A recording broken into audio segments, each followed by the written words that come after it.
Friend, सबसे पहले हम अपने हार्ट की ही हेल्थ के बारे में बात करते हैं। तो एक वर्ड आता है कार्डियोवैस्कुलर हेल्थ। कार्डियो मतलब हार्ट, इस वर्ड को तोड़ के देखा जाए, और वेस्कुलर मतलब ब्लड वेसल्स, मतलब मोटर, हार्ट और उसके पाइप्स। जब तक मोटर एफिशिएंट है और उसके पाइप एफिशिएंट है तभी हम किसी चीज को दूसरी जगह पे वो पहुंचा पाएगी। तो हमारा हार्ट अगर अच्छे से काम कर रहा है और हमारी ब्लड वेसल्स भी हेल्दी हैं तो हम ब्लड को अच्छे से अपनी बॉडी में सर्कुलेट कर पाएंगे, तो हम हेल्दी होंगे, कार्डियोवैस्कुलर हेल्थ हमारी बढ़िया होगी। तो इसकी डेफिनेशन क्या बनी? तो ये हमारे हार्ट की एबिलिटी है जिसकी वजह से हम किसी लंबे समय की फिजिकल एक्टिविटी को एफिशिएंटली उसकी जरूरत को पूरा कर पाए।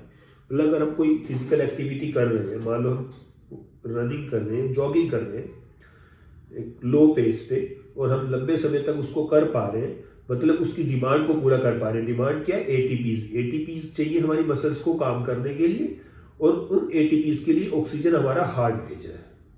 तो अगर वो ऑक्सीजन टाइमली बढ़िया से भेजे जा रहा है और वो एक्टिविटी लंबे समय तक हम चला पा रहे हैं तो हम कार्डियोवैस्कुलरली फिट है। तो जो फिजिकल एक्टिविटी को मोर देन एटलीस्ट 20 मिनट्स होनी चाहिए। तो कार्डियोवैस्कुलर एबिलिटी की डेफिनेशन किसी को भी पता होगी, या अपनी हार्ट की हेल्थ के बारे में किसी को पता होना चाहिए। तो किसी को चेक करना है तो क्या चेक करेगा? वो कोई भी एक लो पेस की एक्टिविटी लंबे समय तक करके देखेगा विदाउट एनी इनकन्वीनियंस। उनको अगर वो कर पा रहा है, मतलब हार्ट ऑक्सीजन उस एक्टिविटी को करने के लिए प्रोवाइड दे पा रहा है ऑक्सीजन, तो आप कार्डियोवैस्कुलरली फिट हो। हाँ, कोई बंदा 5 की स्पीड पे चल पा रहा है मोर देन 30 मिनट्स, और कोई बंदा 10 पे भी चल पा रहा है, तो वो उस 10 वाला उससे ज़्यादा फिट है कि और ज़्यादा इंटेंस वर्कआउट और ज़्यादा ऑक्सीजन लंबे समय तक उसका हार्ट प्रोवाइड कर पा रहा है। तो कार्डियो कंडीशनिंग करने से, कि कभी तेज कभी स्लो एक्सरसाइजेस करने से, एरोबिक एक्सरसाइजेस करने से हम अपनी कार्डियो कंडीशनिंग बढ़िया कर सकते हैं। अब एक वर्ड आ रहा है एरोबिक और एनारोबिक, इसको थोड़ा सा समझाता हूँ। एरोबिक एक्टिविटी वो होती है जिस फिजिकल एक्टिविटी को करने के लिए हमारा हार्ट कैपेबल होता है ऑक्सीजन प्रोवाइड करने के लिए। देखो समझो, हर कोई मशीन की कोई लिमिट होती है। जैसे मैंने गाड़ी का एग्जांपल देता हूँ तो उसमें लिखा होता है स्पीडोमीटर में 0 to 160 या 200, उससे बियॉन्ड तो गाड़ी चलती नहीं है। इवन उस मैक्सिमम स्पीड पे भी जाना बड़ा मुश्किल होता है। तो ऐसे हमारे हार्ट की भी कोई स्पीड होगी कि उससे ऊपर नहीं जा सकता, उसको बोलते हैं मैक्सिमम हार्ट रेट। उससे ऊपर हमारा हार्ट नहीं जा सकता। लेकिन आप कोई तेज फिजिकल एक्टिविटी कर रहे हो और आपका हार्ट रेट उससे भी ऊपर जा रहा है, जाने की कोशिश कर रहा है, मतलब आपकी डिमांड आ रही है ऑक्सीजन की, तो आपका हार्ट जो है ऑक्सीजन देगा। लेकिन आपकी एक्टिविटी और तेज हो रही है और हार्ट की तो एक मैक्सिमम स्पीड है, उससे ज़्यादा तेज नहीं हो सकता, तो मतलब हार्ट इनकेपेबल हो जाएगा उस एक्टिविटी के लिए ऑक्सीजन प्रोवाइड करने के लिए। अपनी तरफ से तो उसने पूरी ऑक्सीजन प्रोवाइड की, पर वो एक्टिविटी इतनी तेज थी कि उसके लिए ऑक्सीजन कम पड़ गई, तो उस एक्टिविटी को एनारोबिक एक्टिविटी बोला जाता है। Aerobic activity, anaerobic activity, aerobic state, anaerobic state, aerobic exercise. Anaerobic exercise में क्या फर्क है? एरोबिक एक्सरसाइज हम लंबे समय तक कंटिन्यूली कर सकते हैं क्योंकि heart is capable of providing oxygen for that activity. जब हार्ट इनकेपेबल हो जाता है उस फिजिकल एक्टिविटी की डिमांड को पूरा करने में, वो एक्टिविटी एनारोबिक हो जाती है और वो लंबे समय तक नहीं चलती। हमें उसको करते ही थोड़ी फिर ब्रेक देनी पड़ती है, एरोबिक स्टेट में आना पड़ता है, फिर दोबारा हम उसको कंटिन्यू करते हैं। सेम जैसे ही अगर आपने देखा होगा स्ट्रेंथ ट्रेनिंग करते समय जो हम रैप्स लगा रहे होते हैं, कम 10, 12, 20 जितने भी रैप्स लगाते हैं, उसके बाद हमें वेट रखना पड़ता है। उसके बाद हम एरोबिक स्टेट में आते हैं, फिर दोबारा से हम दोबारा एक्सरसाइज कर पाते हैं। या कोई हम स्प्रिंट लगाते हैं, कोई हम तेज रनिंग करते हैं, तो हमें बीच में रुकना पड़ता है, कंटिन्यू स्पीड को मेंटेन नहीं कर सकते, क्योंकि एनारोबिक स्टेट को ज़्यादा लंबे समय तक मेंटेन नहीं किया जा सकता, क्योंकि हमारी ऑक्सीजन कम पड़ गई तो एटीपी जो है कम निकले, और लैक्टिक एसिड उस दौरान हमारी मसल्स में निकलता है, तो उसकी वजह से भी हमारी मसल थोड़ी सी एसिडिक सोरनेस आती है, हमें तब भी रुकना पड़ता है, और शॉर्टेज ऑफ ऑक्सीजन होने की वजह से हमारी एक्टिविटी कंटिन्यू नहीं हो पाती। अब मैं कुछ वर्ड्स बोलता हूँ, जैसे HR। HR का मतलब होता है हार्ट रेट। हार्ट रेट मतलब 1 मिनट में हमारा हार्ट कितनी बार बीट कर रहा है।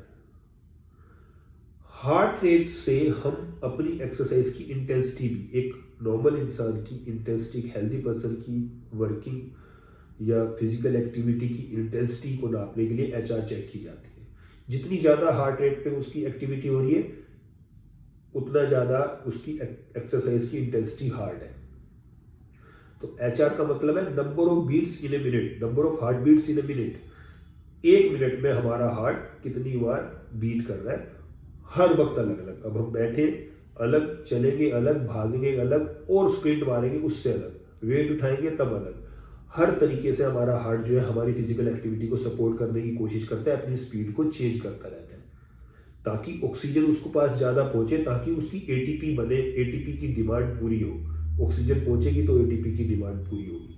लेकिन तब भी अगर मैं एक छोटा एग्जांपल लूँ, ट्रेडमिल का एग्जांपल लेके बताता हूँ कि अगर मैंने किसी को ट्रेडमिल पे चढ़ाया और उसको 5 की स्पीड पे चलने को बोला तो शायद वो घंटों ट्रेडमिल पे चल सकता है और ऑक्सीजन प्रोवाइड हुए जा रही है तो वो एरोबिक स्टेट में घंटों तक रह सकता है। लेकिन अगर मैंने उसको 5 मिनट्स के अंदर 5 की स्पीड करी, उसके बाद 10 कर दी, फिर उसके बाद 12 कर दी, वैसे वैसे हमारा हार्ट तेज होता जा रहा है। मैंने 16 कर दी, हार्ट बहुत तेज हो गया, और मैंने उसके बावजूद भी 18 स्पीड कर दी, तो क्या होगा कि हार्ट चलते चलते फुल एफिशिएंटली अपनी स्पीड ले लेगा, लेकिन उसकी भी एक स्पीड लिमिट है। जैसे गाड़ी की कोई स्पीड लिमिट होती है 0 to इतना, ये 0 तो कभी होता नहीं है, उसके बारे में अभी समझाता हूं, लेकिन मैक्सिमम एक स्पीड होती है, उससे ऊपर नहीं दौड़ जा सकता।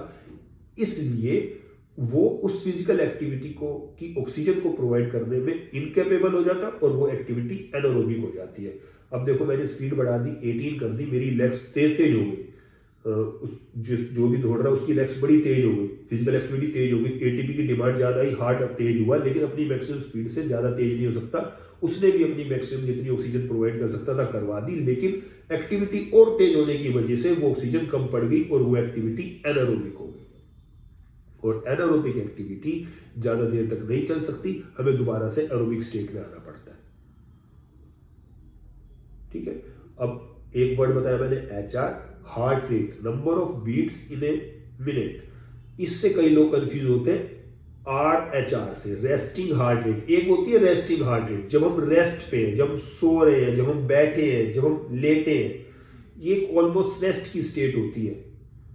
वो स्टेट में एक अप्रोक्सीमेटली सबकी हार्ट रेट 70 के लगभग होती है, लेकिन जो एक हेल्दी हार्ट कंडीशनिंग प्रोग्राम में रहता है, उसका हार्ट अच्छे से कंडीशनड है, उसकी थोड़ी कम हो सकती है। वैसे 70 एक अप्रोक्सीमेशन माना गया है रेस्टिंग हार्ट रेट। तो कंफ्यूज नहीं होना, कोई आपसे पूछता है हार्ट रेट एवरी टाइम अलग अलग चेंज होती रहती है एक्टिविटी के अनुसार, लेकिन रेस्टिंग हार्ट रेट ऑलमोस्ट सबकी सेम 70, ऑलमोस्ट। ठीक है, 70, जिसका हार्ट अच्छी कंडीशन में उसकी 60 तक भी हो सकती है। ठीक है, तो रेस्टिंग हार्ट रेट, और ऐसे ही मैक्सिमम हार्ट रेट भी होती है। मैक्सिमम हार्ट रेट मतलब मैक्सिमम आपका हार्ट कितनी स्पीड तक वर्क कर सकता है, ये एज पे डिपेंड करता है। इसका भी अप्रोक्सीमेशन है 220 माइनस एज, लेकिन आपकी फिजिकल कैपेबिलिटी, आपकी हार्ट की कंडीशनिंग पे भी डिपेंड करता है, लेकिन एक अप्रोक्सीमेशन एज से निकाला जाता है 220 माइनस एज। तो 3 चीजें आपको पता लगी है।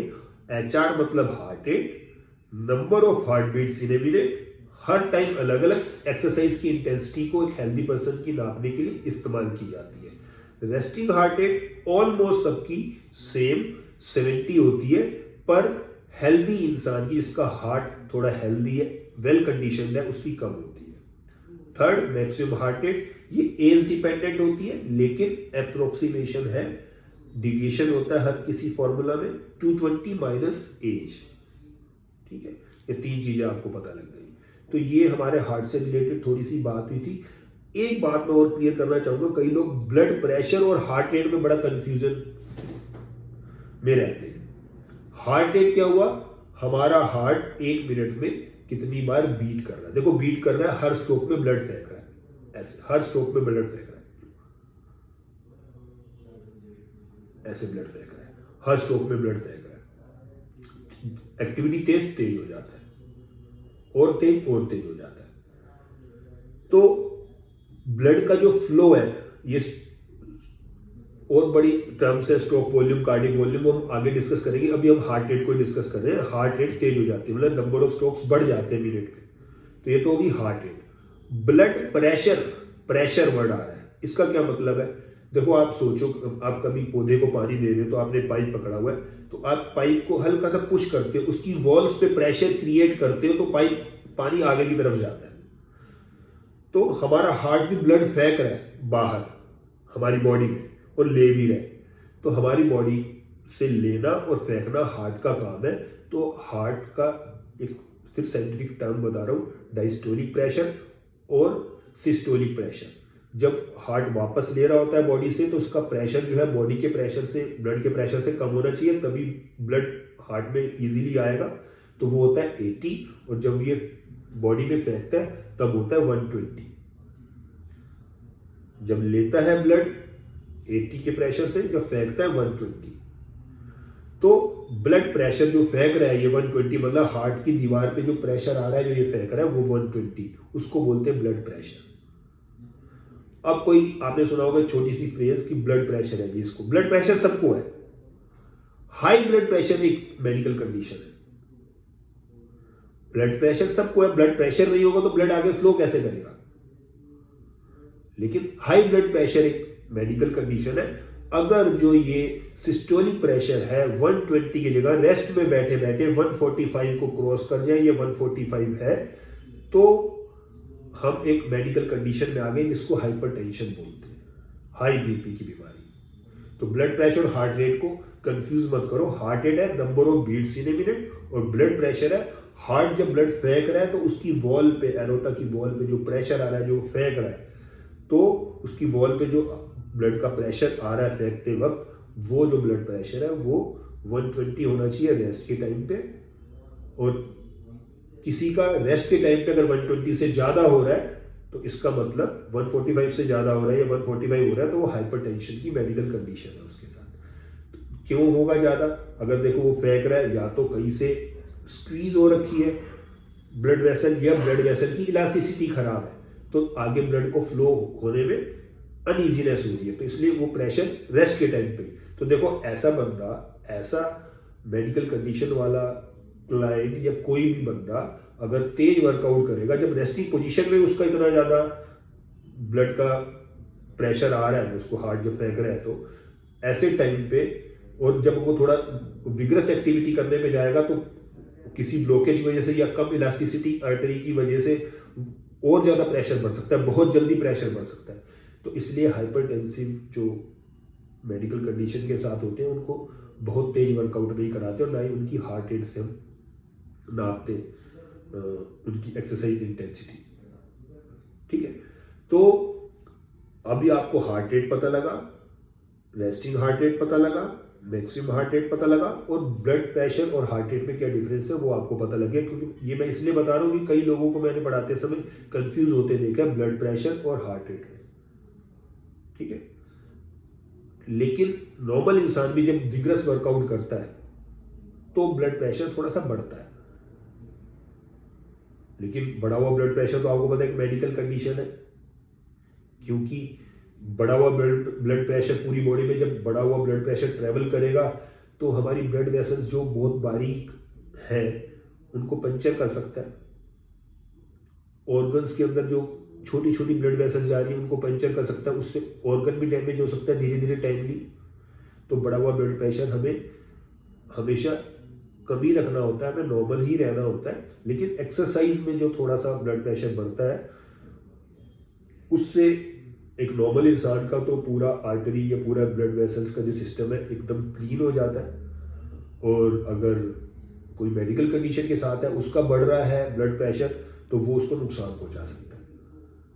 पर चाहे नॉर्मल इंसान हो, उसको भी हाई ब्लड प्रेशर ज़्यादा देर तक मेंटेन नहीं करना, क्योंकि बढ़ा हुआ ब्लड प्रेशर हमारी ब्लड वेसल्स को या हमारे ऑर्गन्स को नुकसान पहुंचा सकता है।